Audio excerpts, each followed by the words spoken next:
ಬೇರೆ ದೇಶ, ಬೇರೆ ವ್ಯವಸ್ಥೆ, ಬಹಳ ಶಿಸ್ತು ಇವೆಲ್ಲದರ ನಡುವೆ ಕನ್ನಡಿಗರು. ಆ ಕನ್ನಡ ಅಸ್ಮಿತೆ ಹೆಂಗಿರುತ್ತೆ ನಿಮ್ಮಲ್ಲಿ?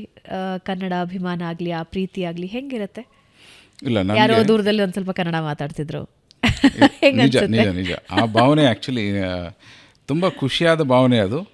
ಕನ್ನಡಿಗರ ಬಗ್ಗೆ ಕನ್ನಡ ದುಬೈನಲ್ಲಿ ಏನಿದೆಯಲ್ಲ, ಹಲವಾರು ಸಂಘಟನೆಗಳಿದೆ. ಒಂದು 72 ಸಂಘಟನೆಗಳಿದೆ.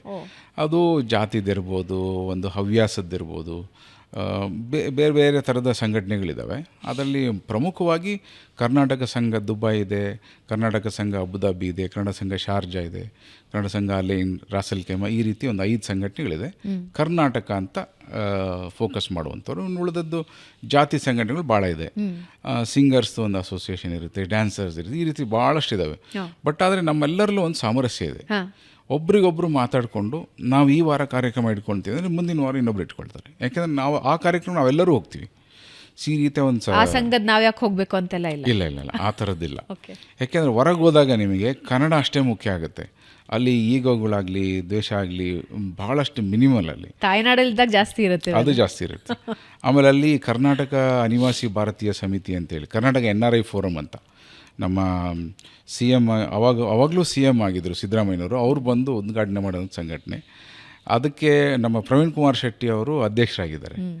ಅದಕ್ಕೆ ಭಾಳಷ್ಟು ಜನ ಉಪಾಧ್ಯಕ್ಷರಿದ್ದಾರೆ. ಅಲ್ಲಿ ನಾನು ಕೂಡ ಜಾಯಿಂಟ್ ಸೆಕ್ರೆಟರಿ ಆಗಿದ್ದೀನಿ. ಅದೊಂದು ಎಲ್ಲ ಸಂಸ್ಥೆಗಳಿಗೂ ಒಂದು ಮೇಲಿರುವಂಥ ಒಂದು ಸಂಘಟನೆ ಅಂತ ಹೇಳ್ಬೋದು.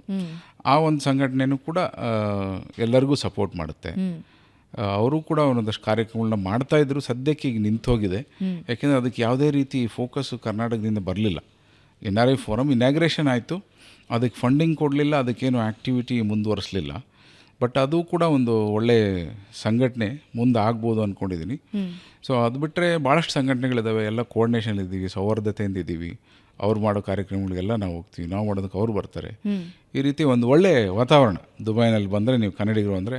ಆಮೇಲೆ ಇನ್ನೂ ಮುಖ್ಯ ಅಂತಂದರೆ ಅಲ್ಲಿ ಬಂಟ್ಸ್ ಕಮ್ಯುನಿಟಿ ಭಾಳ ಜೋರಾಗಿ ಬೆಳೆದಿದ್ದಾರೆ, ಸಪೋರ್ಟ್ ಮಾಡ್ತಾರೆ ಕಾರ್ಯಕ್ರಮಗಳಿಗೆಲ್ಲ. ನಮ್ಮ ಕೋಸ್ಟಲ್ ಕಡೆಯಿಂದ ಬಿಲ್ಲವಾಸ್ ಇದ್ದಾರೆ, ಮೊಗವೀರಾಸ್ ಇದ್ದಾರೆ, ನಮ್ಮ ಲಿಂಗಾಯತ್ಸ್ ಕೂಡ ಇದ್ದಾರೆ, ಮತ್ತು ಒಕ್ಕಲಿಗರಿದ್ದಾರೆ. ಎಲ್ಲರೂ ಕೂಡ ಒಂದು ಆರ್ಗನೈಸ್ ಆಗಿ ಒಂದು ಕಾರ್ಯಕ್ರಮಗಳು ಮಾಡ್ತಾರೆ. ಎಲ್ಲದಕ್ಕೂ ಎಲ್ಲರೂ ಹೋಗ್ತೀವಿ. ಅವ್ರ ಜಾತಿ ಸಂಘಟನೆ ಅಂತೇಳಿ ಸುಮ್ಮನೆ ಇರಲ್ಲ. ನಾವು ಕರೆದಾಗ ಅವ್ರು ಬರ್ತೀವಿ. ಎಲ್ಲರೂ ಸೇರಿದರೆ ಮಾತ್ರ ಒಂದು ಕಾರ್ಯಕ್ರಮ ಆಗೋದಲ್ಲಿ. ಸೊ ಅದೊಂದು ಒಳ್ಳೆ ಕನ್ನಡಿಗರ ಕಾರ್ಯಕ್ರಮ. ಹೌದು, ಕನ್ನಡಿಗರ ಏನಾದರೂ ಕೂಡ ಕನ್ನಡಿಗರ ಕಾರ್ಯಕ್ರಮ, ಕನ್ನಡದ ಕಾರ್ಯಕ್ರಮ ಆಗುತ್ತೆ. ಓಕೆ, ಈ ಪ್ರಶ್ನೆ ಬಹಳಷ್ಟು ಜನ ತಿಳ್ಕೋಬೇಕು ಅಂತಿರ್ತಾರೆ. ಅಫ್ಕೋರ್ಸ್ ಕರ್ನಾಟಕ ಕನ್ನಡನ ಹೊರತುಪಡಿಸಿ ಒಂದು ಪ್ರಶ್ನೆ ಕೇಳ್ತಾ ಇದ್ದೀನಿ. ಇನ್ವೆಸ್ಟ್ಮೆಂಟ್ ದುಬೈನಲ್ಲಿ ಹೇಗಿದೆ? ಯಾಕೆ ಅಂದರೆ ಇತ್ತೀಚಿನ ದಿನದಲ್ಲಿ ಬಹಳ ಕೇಳ್ತಾ ಇದ್ದೀವಿ ನಾವು, ನೀವು ಗೋಲ್ಡ್ ಮೇಲೆ ಇನ್ವೆಸ್ಟ್ ಮಾಡೋದಕ್ಕಿಂತ ದುಬೈನಲ್ಲಿ ಇನ್ವೆಸ್ಟ್ ಮಾಡಿ, ನಿಮಗೆ ವರ್ತ್ ಇರುತ್ತೆ, ತುಂಬ ಲಾಭ ಇರುತ್ತೆ ಅದರಲ್ಲಿ ಅಂತ. ದುಬೈನಲ್ಲಿ ಇನ್ವೆಸ್ಟ್ಮೆಂಟ್ ಅಂದರೆ ಯಾವುದ್ರ ಮೇಲೆ, ಹೇಗೆ? ದುಬೈನಲ್ಲಿ ಹೂಡಿಕೆ ಅನ್ನೋದು ಇವತ್ತಿನ ದಿನ ಭಾಳ ಅಗತ್ಯ. ಯಾಕೆ ಅಂತಂದರೆ ನಿಮಗೆ ಎಲ್ಲಿ ಹೂಡಿಕೆ ಮಾಡಿದರೆ ಹೆಚ್ಚು ರಿಟರ್ನ್ಸ್ ಬರುತ್ತೆ ಅನ್ನೋದು ನೋಡಬೇಕಾಗತ್ತೆ. ಫಾರ್ ಎಕ್ಸಾಂಪಲ್, ಅದನ್ನು ನಮ್ಮ ಸಂಸ್ಥೆಯಿಂದನೇ, ನಾನೇನು ಕೆಲಸ ಮಾಡ್ತಿರುವಂಥ ಕಂಪ್ನಿ ಇದೆಯಲ್ಲ, ಪರ್ವಾ ಗ್ರೂಪ್, ಅದರದ್ದು ಫೌಂಡರ್ ಆ್ಯಂಡ್ ಚೇರ್ಮನ್ ನೀಲೇಶ್ ಇದ್ದಾರೆ, ನಾನು ಕೋ-ಫೌಂಡರಾಗಿ ಕೆಲಸ ಮಾಡ್ತೀನಿ. ನಾವು ಈ ಗೈಡೆನ್ಸ್ನು ಕೂಡ ನಾವು ಮಾಡ್ತೀವಿ ಬಂದವರಿಗೆ. ಯಾಕೆಂದರೆ ಹಲವಾರು ಆಪರ್ಚುನಿಟಿಗಳಿದ್ದಾವೆ. ಎಲ್ಲಿ ಹಾಕಬೇಕು, ಎಲ್ಲಿ ಹಾಕಿದರೆ ಯಾವ ರೀತಿ ರಿಟರ್ನ್ಸ್ ಬರುತ್ತೆ ಅನ್ನೋದು ಗೈಡೆನ್ಸ್ ಗೊತ್ತಿರಲ್ಲ. ಸೊ ನಾವಲ್ಲಿ 24 ವರ್ಷದಿಂದ ನೆಲೆಯೂರಿದ್ದು, ಎಲ್ಲೆಲ್ಲಿ ಏನಾಗುತ್ತೆ, ಏನು ಮಾಡ್ತಾರೆ, ಯಾವ ರೀತಿ ಕಂಪ್ನಿಗೆ ಇನ್ವೆಸ್ಟ್ ಮಾಡಿದರೆ ಏನು ಬರುತ್ತೆ ನಮ್ಗೆ ಅನುಭವ ಇದೆ. ನಾವು ಅದನ್ನು ಗೈಡ್ ಮಾಡ್ತೀವಿ. ಅವರು ಟ್ರಯಲ್ ಆ್ಯಂಡ್ ಎರರ್ ಮಾಡೋದು ಬೇಕಿಲ್ಲ, ಏನು ಮಾಡಿದ್ರೆ ಅದು ಮಾಡ್ಬೋದು. ಸೊ ಅದರಲ್ಲಿ ಪ್ರಮುಖವಾಗಿ ನಿಮಗೆ ಇರೋದು ರಿಯಲ್ ಎಸ್ಟೇಟಲ್ಲಿ. ಸೊ ರಿಯಲ್ ಎಸ್ಟೇಟ್ ಅಂತ ಬಂದಾಗ ನೀವು ಇಲ್ಲಿ ಹೂಡಿಕೆ ಮಾಡಿದರೆ ಎಷ್ಟು ಬರುತ್ತೆ ನಮಗೆ ಗೊತ್ತು. ಸೊ ಅಲ್ಲಿ ಯಾಕೆ ಮಾಡಬೇಕು ಅನ್ನೋದು ಕೂಡ ನಾವು ಹೇಳ್ಕೊಡ್ತೀವಿ. ಯಾಕೆ ಅಂತಂದರೆ ರಿಯಲ್ ಎಸ್ಟೇಟಿಗೆ ಒಂದು 80% ಆಫ್ ದಿ ಬಿಸ್ನೆಸ್ ಏನಿದೆ ದುಬೈನಲ್ಲಿ, ಇನ್ವೆಸ್ಟ್ಮೆಂಟ್ಸು, ಬಿಸ್ನೆಸ್ ಅಲ್ಲ ಇನ್ವೆಸ್ಟ್ಮೆಂಟ್ಸಲ್ಲಿ ಈ ರಿಯಲ್ ಎಸ್ಟೇಟಿಗೆ ಬರ್ತಾ ಇದೆ. ಏನಾಗ್ತಿದೆ ದುಬೈಯಲ್ಲಿ ಅಂದರೆ ಇತ್ತೀಚಿನ ದಿನದಲ್ಲಿ ರಿಯಲ್ ಎಸ್ಟೇಟ್ ಮೇಲೆ ಅಷ್ಟು ಫೋಕಸ್ ಆಗ್ತಿರೋದು ಯಾತಕ್ಕೆ? ದುಬೈ ಈಗ ಸಿಟಿ ಆಫ್ ಡ್ರೀಮ್ಸ್ ಅಂತ ಹೇಳ್ತಾ ಇದ್ರು, ಅದೀಗ city of future 100% number 1 city ಆಗ್ತಾ ಇದೆ. World's number 1 city in terms of everything. 2040 vision ಇದೆ ದುಬೈಗೆ.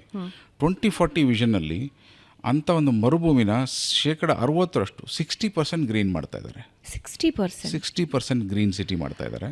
ಅಲ್ಲ ಅದು ಅದು ಒಂದು ರೀತಿ ದುಬೈನವರಿಗೆ ಮೋಹನ ಅಂದರೆ ಗ್ರೀನ್ ಬಗ್ಗೆ. ಯಾಕೆಂದರೆ ನಾನು ಮಿರಾಕಲ್ ಗಾರ್ಡನ್ ಕೂಡ ನೋಡಿದಾಗ ನನಗೆ ತುಂಬ ಆಶ್ಚರ್ಯ ಅಂತ ಅನಿಸ್ತು, ಹೆಂಗೆ ಅದನ್ನು ಮೇಂಟೈನ್ ಮಾಡ್ತಾರೆ ಅಂತ. ಆಮೇಲೆ ರಸ್ತೆಗಳಲ್ಲೂ ಹೋಗುವಾಗ the lawn they maintain the ಏನದು ಸೈಡಿನ ಗಿಡಗಳು ಏನಿದೆ, ಫುಟ್ಪಾತ್ನ ಗಿಡಗಳು ಅವರು ಮೇಂಟೈನ್ ಮಾಡೋ ರೀತಿ, ಆಮೇಲೆ ಅಲ್ಲಲ್ಲಿ ಗಿಡಗಳನ್ನ ಬೆಳೆಸ್ಕೊಂಡು ಹೋಗಿರೋ ರೀತಿ. ಬಹುಶಃ ಯಾರಿಗೆ ಏನು ಲಭ್ಯ ಇಲ್ವೋ ಅದರ ಬಗ್ಗೆ ಅವರಿಗೆ ರೆಸ್ಪೆಕ್ಟ್ ಇರುತ್ತೆ ಅನಿಸುತ್ತೆ, ಅದರ ವ್ಯಾಲ್ಯೂ ಅವರಿಗೆ ಗೊತ್ತಿರುತ್ತೆ ಅಂತ ಅನಿಸುತ್ತೆ. ಐ ಥಿಂಕ್ ದುಬೈ ನೋಡಿದ್ರೆ ಅದು ಅರ್ಥ ಆಗುತ್ತೆ ಅನಿಸುತ್ತೆ. ನಿಜ, ಯಾಕೆಂದರೆ ಆ ಮರುಭೂಮಿನಲ್ಲಿ ಅಷ್ಟೊಂದೆಲ್ಲ ಒಂದು ಮಾಡಿದ್ದಾರೆ ಅಂತಂದರೆ ಅದಕ್ಕೆ ಅವರಲ್ಲಿರುವಂಥ ಆ ಕಡೆ ಪ್ರೀತಿ ಮತ್ತು ಬದ್ಧತೆ ಮತ್ತು ವಿಷನ್. ಅದು ನನ್ನ ನಗರ ಹಿಂಗಾಗಬೇಕು ಅಂತ. ಯಾಕೆಂದರೆ ಅಲ್ಲಿರೋದು ರಾಜರುಗಳು, ಅವರು ನಂದು ಅಂತ ಹೇಳ್ತಾರೆ ದೇಶನ. ಯಾಕೆಂದರೆ ಅಲ್ಲೇನೋ ಒಂದು ಕೆಲಸ ಮಾಡಿಸಿ ಅದರಲ್ಲೇನೋ ಕಮಿಷನ್ ತೊಗೊಳ್ಳೋವಂಥ ಬುದ್ಧಿ ಇಲ್ಲ. ಯಾಕೆಂದರೆ ಅದು ಅವ್ರದ್ದೇ, ಅವ್ರ ಮನೆಯಲ್ಲಿ ಅವ್ರು ಏನೂ ಮಾಡಲ್ಲ. ಸೊ ಆ ರೀತಿ ಒಂದು ವಿಷನ್ನು. ಆದರೆ Dubai never accepts nothing less than number one ಆಗಿರ್ಬೇಕು. ನೀವು ಏನೇ ಪ್ರಾಜೆಕ್ಟ್ ತೊಗೊಂಡೋಗಿ ದುಬೈನಲ್ಲಿ ಅವ್ರು ಹೇಳ್ತಾರೆ ನೀವು ನಂಬರ್ ಒನ್ ಮಾಡೋಕ್ಕೆ ಸಾಧ್ಯನಾ? ಹಾಗಿದ್ರೆ ಬನ್ನಿ, welcome, I'll support you all. For example ಒಂದು ಸಣ್ಣ ಉದಾಹರಣೆ ಕೊಡಬೇಕು ಅಂದರೆ ಗುರುದ್ವಾರ ಮಾಡಿದರು ದುಬೈನಲ್ಲಿ. ಗುರುದ್ವಾರ ಮಾಡೋದಕ್ಕೆ ಜಾಗ ಕೇಳಲಿಕ್ಕೆ ಅಂತ ಹೋದರು ಮ್ಯಾನೇಜ್ಮೆಂಟ್ ಕಮಿಟಿಯವರು.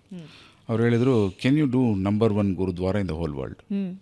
ಪಾಪ ಅವ್ರು ಹೇಳಿದರು, ಇಲ್ಲ ಸರ್ ಸಾಧ್ಯ ಇಲ್ಲ, I will try to do it number 2. ಯಾಕಾಗಲ್ಲ? ಅಮೃತ್ಸರಲ್ಲಿ ಆಗಲೇ ಇದೆ ಗೋಲ್ಡನ್ ಟೆಂಪಲ್, ಅದನ್ನು ಮೀರ್ಸೋದಕ್ಕೆ ನಮ್ಮ ಕೈಲಾಗಲ್ಲ, ನಂಬರ್ 2 ಐ ವಿಲ್ ಡೂ ಅಂದಾಗ ಅವರು ಒಪ್ಕೊಂಡ್ರು. ಅಮೃತ್ಸರ್ ಇದೆ, ಐ ಕ್ಯಾನ್ ಅಂಡರ್ಸ್ಟ್ಯಾಂಡ್. ಮತ್ತು ವರ್ಲ್ಡ್ಸ್ ಮೋಸ್ಟ್ ಬ್ಯೂಟಿಫುಲ್ ಟೆಂಪಲ್, ದೇವಸ್ಥಾನ, ಬ್ಯಾಪ್ಸ್ ಮಂದಿರ ಅಬುದಾಬಿನಲ್ಲಾಗಿದೆ. ನೀವು ಭಾಳ ಮಾರ್ವಲೆಸ್ ಆದಂಥ ಒಂದು ಆರ್ಕಿಟೆಕ್ಚರ್.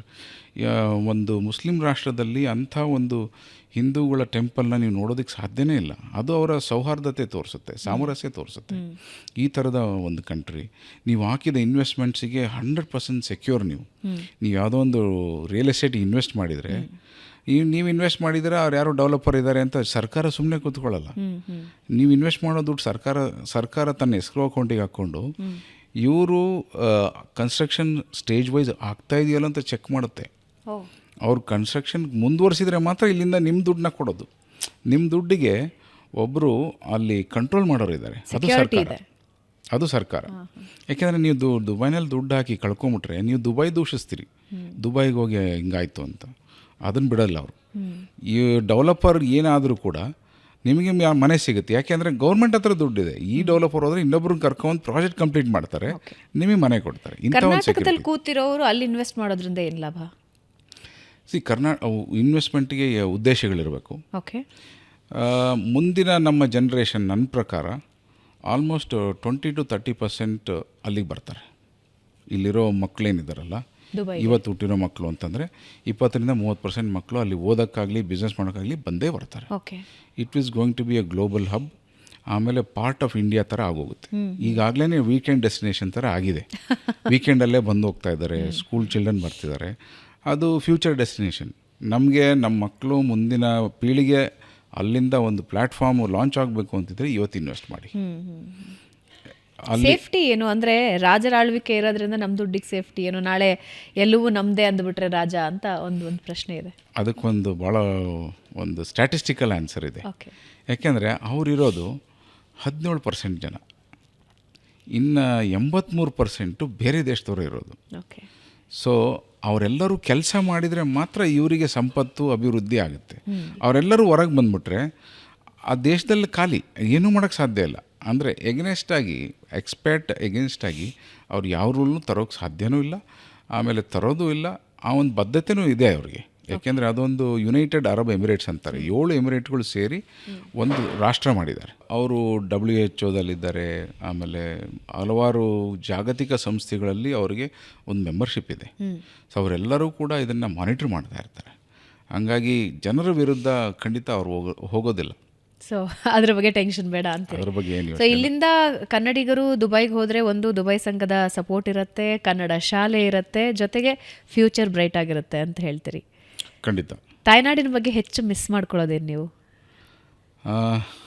ಅಮ್ಮನ ಅಡಿಗೆ, ಆಮೇಲೆ ಊರಿನಲ್ಲಿದ್ದಂಥ ಫ್ರೆಂಡ್ಸು, ನಾವು ಅವಾಗ ಹೋಗ್ತಿದ್ದಂಥ ಹೊಲ, ತೋಟ, ಗದ್ದೆ, ಕೆರೆ. ಬಟ್ ನನಗೇನು ಮಿಸ್ ಆಗ್ತಾಯಿಲ್ಲ. ಪ್ರತಿ ತಿಂಗಳು ಕೂಡ ಆಲ್ಮೋಸ್ಟ್ ಬರ್ತಾಯಿದ್ದೀನಿ, ಮೀಟ್ ಮಾಡ್ತಾಯಿದ್ದೀನಿ. ನನ್ನ ಮಕ್ಕಳು ಮಿಸ್ ಮಾಡ್ಕೊಳ್ತಾರ ಅನ್ನೋ ಉದ್ದೇಶ. ಸೊ ಅವ್ರನ್ನ ವಾಪಸ್ ಇಲ್ಲಿಗೆ ಕಳಿಸಿ ಓದಿಸ್ಬೇಕು ಅನ್ನೋ ಒಂದು ಹಂಬಲ ಇದೆ. ಅದು ತಯಾರಿನೂ ಮಾಡ್ತಾ ಇದ್ದೀನಿ.